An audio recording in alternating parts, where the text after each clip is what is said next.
And we are live. Welcome, everyone. This is your host, Abraham L. Jaguar, a professional game master. I will do a sound check in a few moments. First of all, this channel is proudly sponsored by Magi-Knights Awakening. This is a Super Sentai and Magical Girl inspired tabletop role playing game where you get to confront mythos-like horrors. You will find it in the description and in the pinned comment. A moment, please, while I check the sound.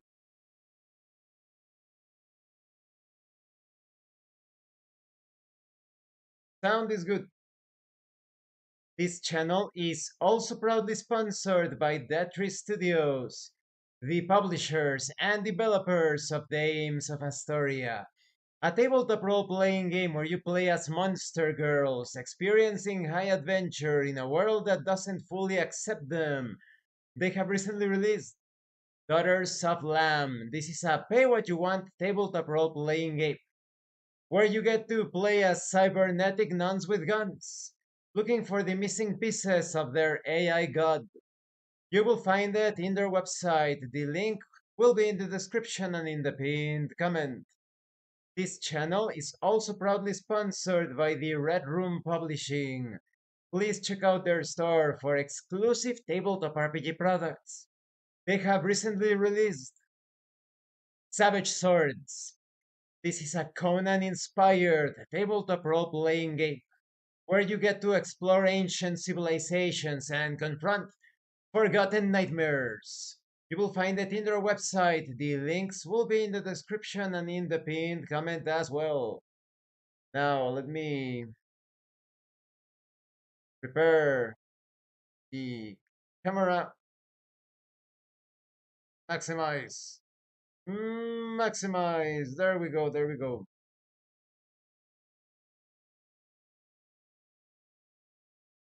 Of all of the tabletop RPGs that I have,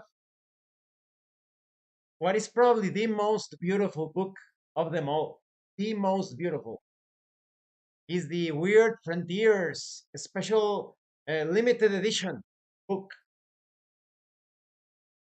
Let me see.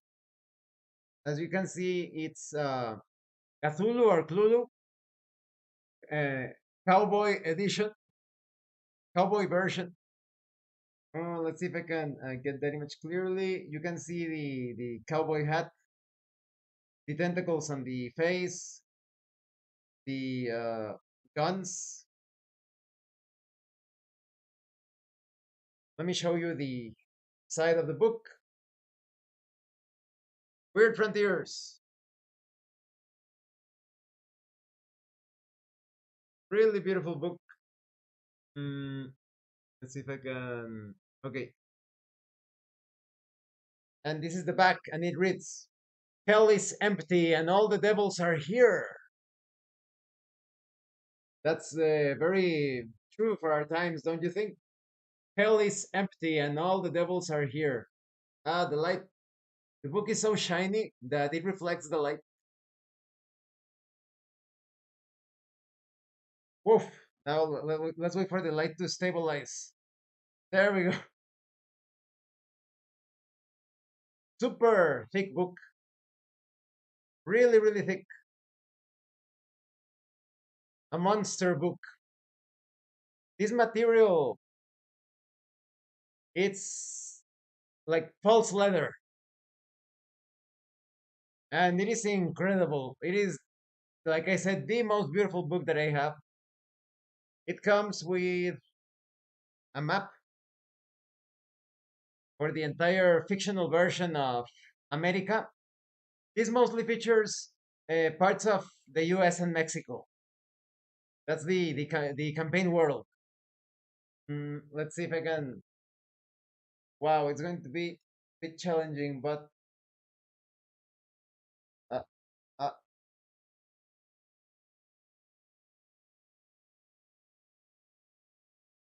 let me see if I can get that into a bit closer.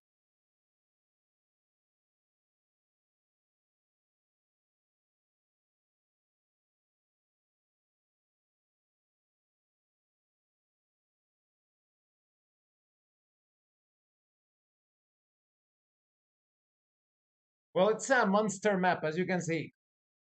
Huge map.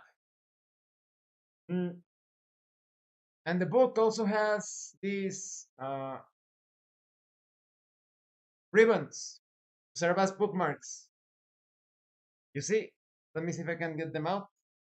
Such a hefty tome. It's super heavy.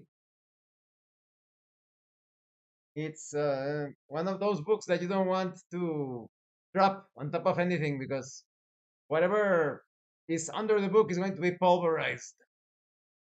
These are the bookmarks, like a gold ribbon and a silver ribbon. The book is in black and white, no color illustrations inside. This AI, it takes so long for it to, there we go, to stabilize the light. Okay. The paper is normal paper, good quality paper, but it's not semi-glossy or anything. And I will show you some of the illustrations, of course, just starting with this.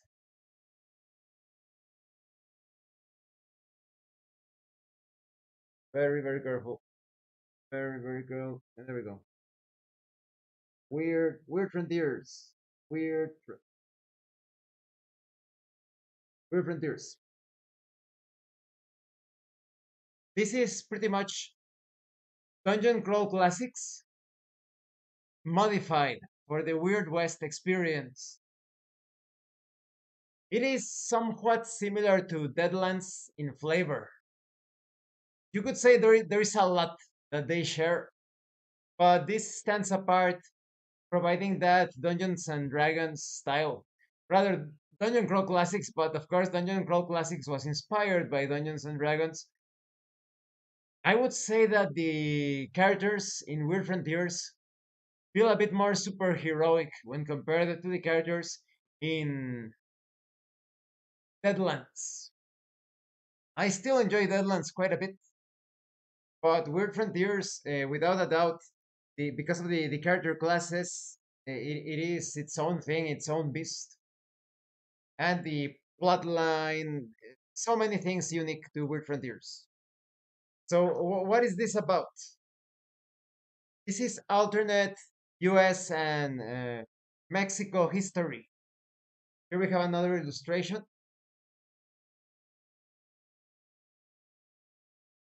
You see, so this concerns things that you would expect to see that happened during the Civil War, but also the typical Wild West, cattle raids, fights against the bandits, cowboys, etc. There's also a lot of um, shamanistic flavor as well. There is a lot of spirituality and the weirdness of the Lovecraftian mythos. In this alternate history, the world is covered with ley lines of great power. These ley lines can turn people into incredible beings, but there are threats from beyond. Look, there is a good illustration.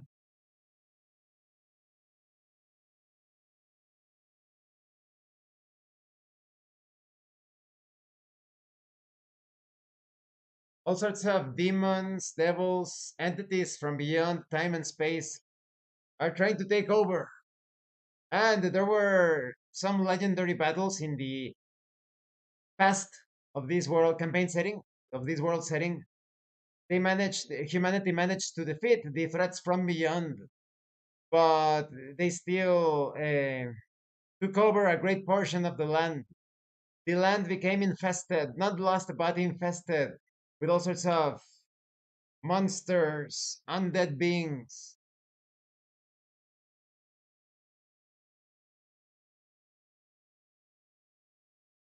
deadly energies. And who are the player characters? For some mysterious reason, the ley lines have touched various individuals all across America, specifically North America, including Mexico, the United States, Canada, mostly focused on the US. And these individuals that were touched by the ley lines, they have developed incredible abilities. They are still mortal, but now they have an edge against the forces of evil. Because this is Dungeon Crawl Classic style in the Weird West vein. You, of course, use polyhedral dice to solve various actions. If you want more details about the many aspects of the game, check out my complete review. The playlist will be in the description of this video. It is a complete review exploring every single aspect of this tabletop role-playing game. For those of you that have not played Dungeon Crawl Classics, it is quite similar to old school Dungeons and Dragons, excuse me, but with an emphasis on randomness, weirdness,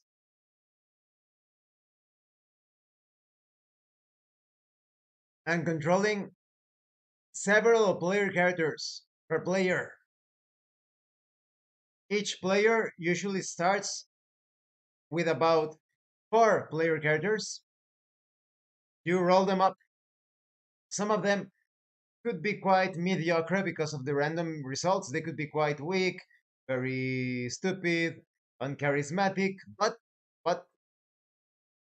that's the fun one of the fun parts of Dungeon Crawl Classics. You usually employ those characters that you do not like as cannon fodder. You place them in front of the party, you let them risk the danger,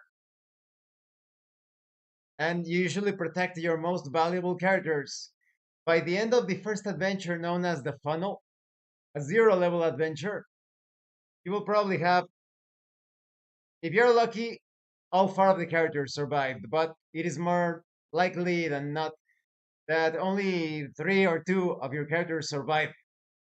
And so that's how it goes.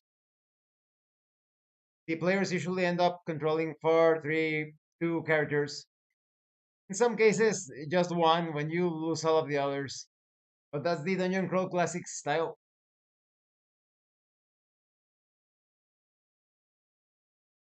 And the player characters are confronting this menace of the forces of the mythos, forces from beyond.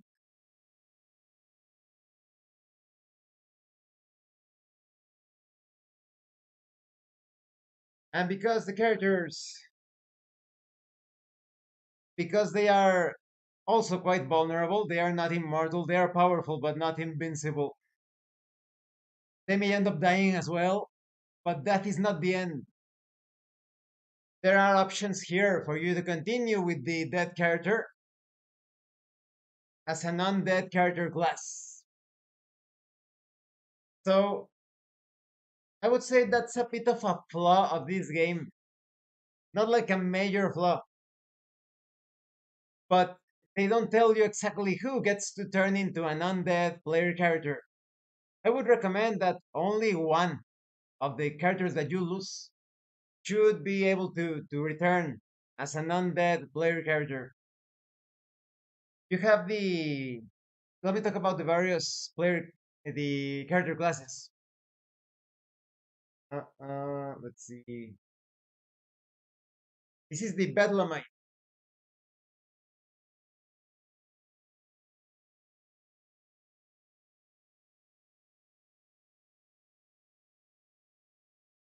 The Bedlamite is pretty much your inventor, artificer type of character.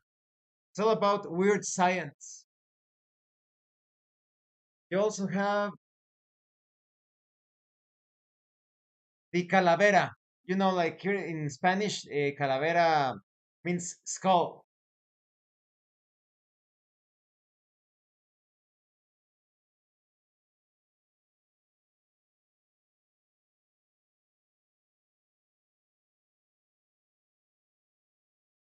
And what is the Calavera? The Calavera is a necromancer shootist, a necromancer gunfighter. You use your guns to summon the dead. Isn't that amazing?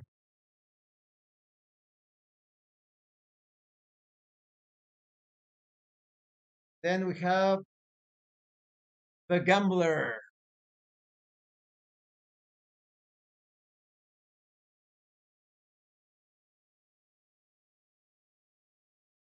Uh, let's see if I can get that uh, into better focus. There we go. The gambler uses the power of randomness and chance to destroy his or her enemies and protect the other members of the group. Well, of course, we also have the gunslinger.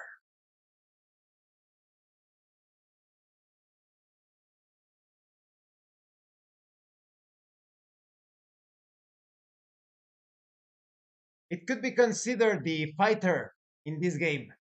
It's all about gunfighting. No, the gunslinger does have some supernatural advantages like exceptional, incredible aim, accomplishing feats of gunplay that you simply cannot do in real life. Feels a bit like Revolver Ocelot from Metal Gear. All sorts of trick shots. And then we have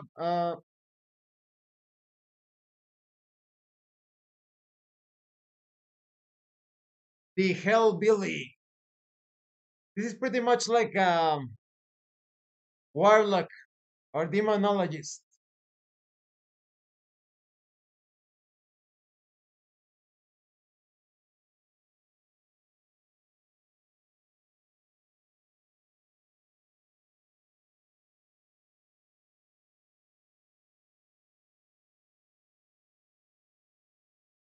We also have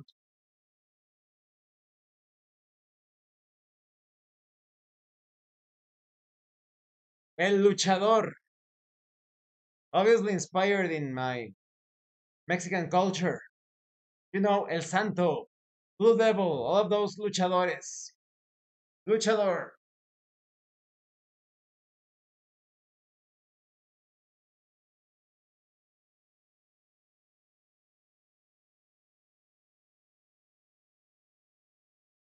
If the gunslinger is the fighter of this game, the luchador could be considered the grappler barbarian. It's all about hugging it out, grappling, doing headlocks, tossing bear hugs with the monsters.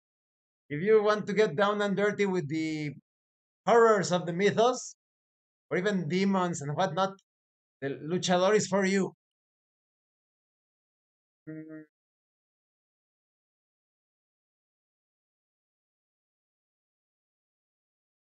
Then we have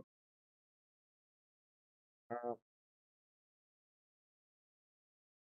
this book is a bit unwieldy. There we go. The mountebank. This is a bit like part con artist and part alchemist.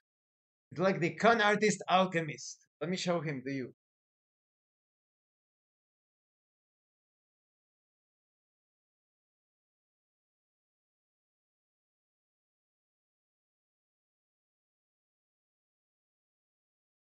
Next we have,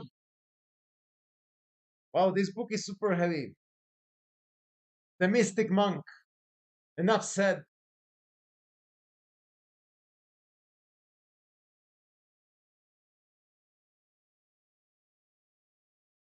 Uh, there we go.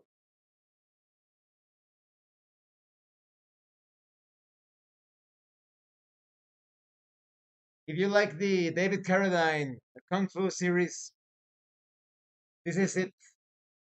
Like the monk for this game. Mm,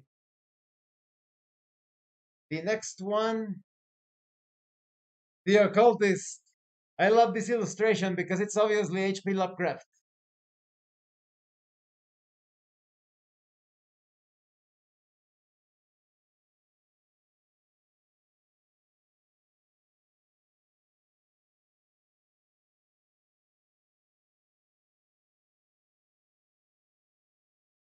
The occultist is the full-time caster of the group.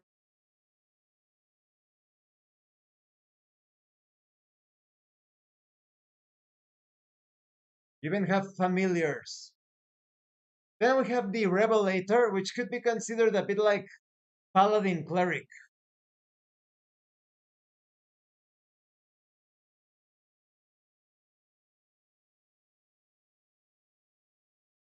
A nun with guns. That's just an example, right? You could be a man or a woman, a priest, or even someone unrelated. It's all about, like I said, feels a bit like a paladin and cleric from other fantasy RPGs. Then we have, is this one of the undead? I think this is one of the undead classes. I don't remember. But this is the Sin Eater. And this is all about, well, affecting the incorporeals, the Sin Eater, he's very difficult to destroy. You can walk across planes as well. Let me show you the image.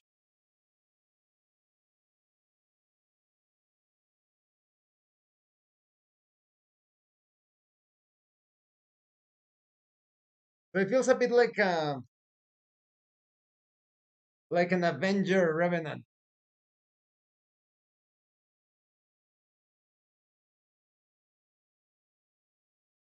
Then we have, let's see,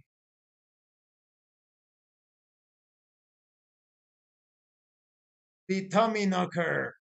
This is if you want to play as a zombie.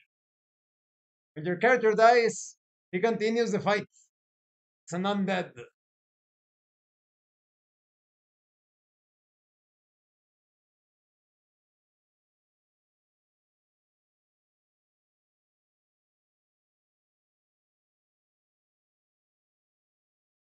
You can imagine that you are quite durable and not affected by various things that only affect the living.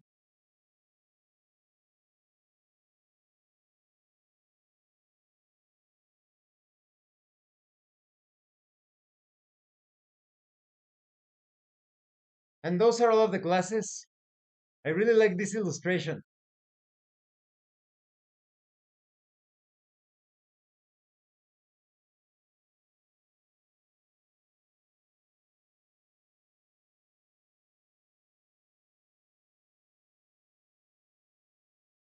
See if I can. There we go. The rules are quite straightforward. You have seen them if you have played Dungeon Crawl Classics. It's a typical roll your d20, trying to beat a particular number, the armor class, the difficulty of a task or challenge. You roll damage if you succeed. In the case of combat,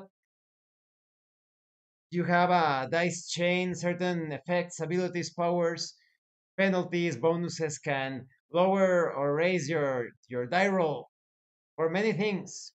So if you, for example, you were to deal before you were to roll a d10, it would go up to d12. Or if it is affected by something that lowers the value, it would go from d10 to d8 and so forth. You have your various dice for the different class features. Mm,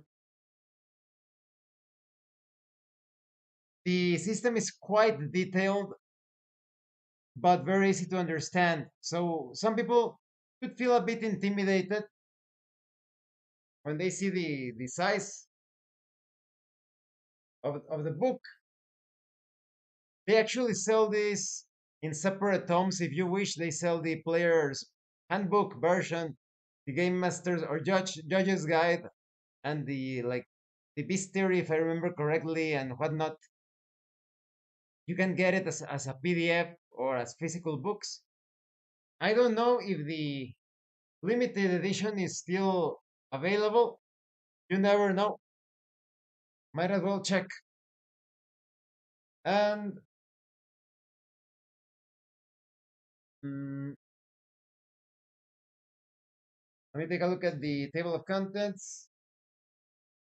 You also have complete rules to on how to use magic. It is very weird and very dangerous magic, as expected of a dungeon crawl classic style tabletop RPG. Those spells could hinder you, completely destroy you, perhaps if you are not lucky in your role. Magic is not something to be played with. It is not a trifle affair. It is a breaching of the membrane that separates the worlds. So sometimes something really nasty is going to come out. Perhaps it is at your service. The demon that you summon is at your service. Or perhaps it is there to attack you. So that's the risky thing about the magic in Weird Frontiers, without counting the mutations you may suffer from some of the effects, negative penalties, but like I said, also some extraordinary effects, great power. You may obtain knowledge that was otherwise inaccessible. So it always feels a bit like a gamble. Hmm. You also have a section on the judge's rules containing everything you need to know about the campaign setting, the game world. This also includes magic items, a bestiary complete, very robust bestiary, adventures, even guidelines on how to convert material from Dungeon Crawl classics to Weird Frontiers and vice versa. Let me show you some of the other illustrations.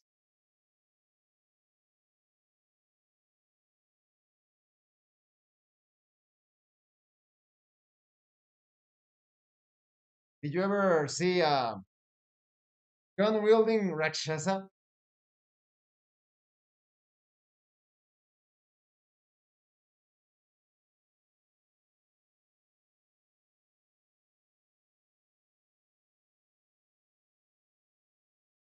All sorts of monsters, beasts, natural and unnatural, lycanthropies, undead, many creatures of the mythos, of course. If you're a fan of shoggoths, nightgowns, all of those nasty things, they are here.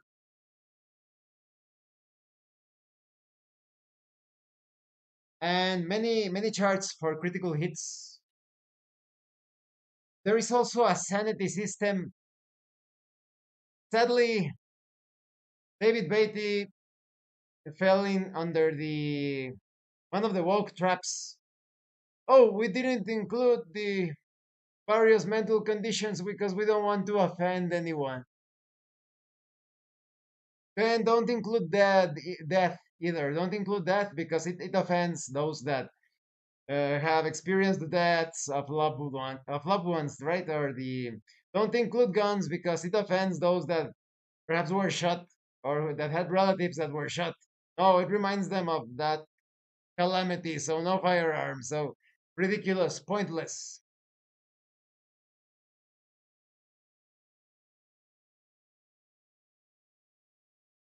You have a good sanity system, but no mental conditions. You have to figure them out on your own.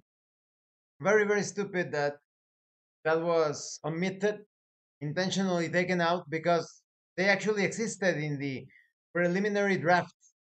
But oh no, the wokes are going to get mad at me. Oh no, and they remove it.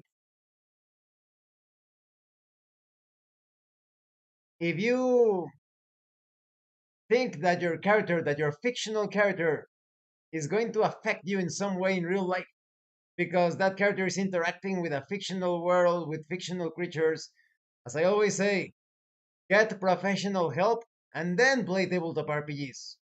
Or go and look for a group that doesn't have spiders, doesn't have guns, doesn't have death, doesn't have disease, doesn't have horrors, doesn't have ghosts, doesn't have snakes, doesn't have castles, doesn't have dungeons, etc., doesn't have towns. The RPG would pretty much just be you sitting in a room, right? With nothing to harm you inside of a safe space, like one of those kiddie corrals, like ridiculous. Putting that aside, This is an amazing tabletop role playing game. If you like Dungeons and Dragons, if you like Dungeon Crawl Classics, if you like the Weird West, maybe you never got into Deadlands because it has so many supplements and the setting is not exactly your cup of tea, or the classes you felt like they weren't pulpy or awesome enough. Maybe you will like this one, Weird Frontiers.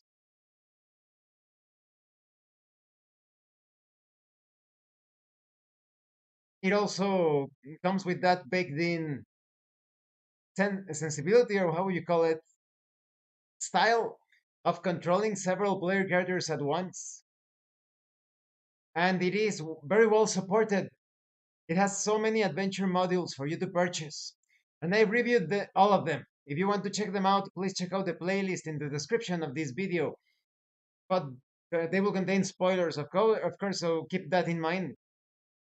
The adventure modules are very well written. Excuse me, I just had dinner. They are very, how would you say, they take you through various sites. They really feel like a journey. You don't go like, oh, this is the only site that you are visiting. No, sometimes you need to escort a vehicle. Sometimes you solve a problem in a particular town and you find out that you need to go into this canyon. And then after going to the canyon, you discover that you need to find a clearing in the forest to stop a ritual and whatnot. So it's all about that. There are various factions, non-player characters. They are very exciting.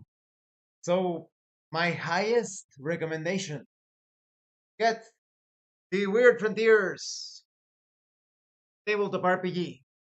You can get it as the limited edition. I don't know if it's still available, or perhaps you can buy it on eBay or whatnot. You can also find it as the normal books. I think, I'm not sure, but I think it's available as print on demand or maybe from the website. All of the links will be in the description. You can also get it as a PDF. So you cannot go wrong with this. The only people that would not enjoy this game are those that do not like Dungeons and Dragons style of systems, or that do not like the Weird Frontier, the Weird West type of fiction. So definitely get it. My highest recommendation. And thank you for watching this live stream.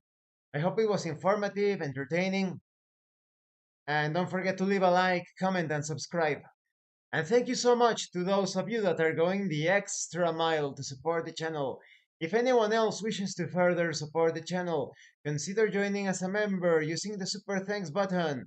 Take a look at the information in the description, the pinned comment. This has been your host, Abraham L. Jaguar, a professional game master. And remember, roleplay solves everything.